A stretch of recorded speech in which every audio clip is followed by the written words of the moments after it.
আগে ছিল খিচুড়ি, হাঁসের মাংস, বাট এখন চেঞ্জ হয়ে গেছে।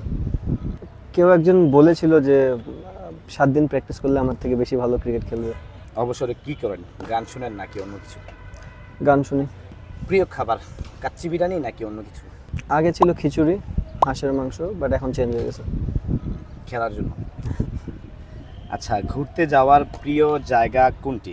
পাহাড় নাকি সমুদ্র? সমুদ্র একদিন, পাহাড় এক সপ্তাহ। নিজের সম্পর্কে একটা গুজব যা শুনে আপনি হেসেছিলেন। আমার সম্বন্ধে গুজব যা শুনে আমি হেসেছিলাম। কেউ একজন বলেছিল যে 7 দিন প্র্যাকটিস করলে আমার থেকে বেশি ভালো ক্রিকেট খেলবে। পরে খেলছিল। I don't know. এক শব্দে লিটন কুমার দাস নিজেকে কি বলবেন? জানি না, আইডিয়া নেই। ডাইহার্ড ফুটবল ফ্যান হিসেবে রাত জেগে খেলা দেখা নাকি সকালে হাইলাইটস দেখেন, কোনটা পছন্দ? রাত জেগে ফুটবল খেলা দেখা। শৈশবের প্রিয় খেলাধুলার স্মৃতি ক্রিকেট নাকি অন্য কিছু? ক্রিকেট। সামাজিক যোগাযোগ মাধ্যম আশীর্বাদ নাকি মাথা ব্যথা? সামটাইমস আশীর্বাদ, সামটাইমস মাথা ব্যথা। আচ্ছা, সমালোচনা শুনলে কি করেন? গালি দেন নাকি অন্য কিছু? হাসি। যদি ক্রিকেটার না হতেন তবে লিটন কুমার দাস আজ কি হতেন?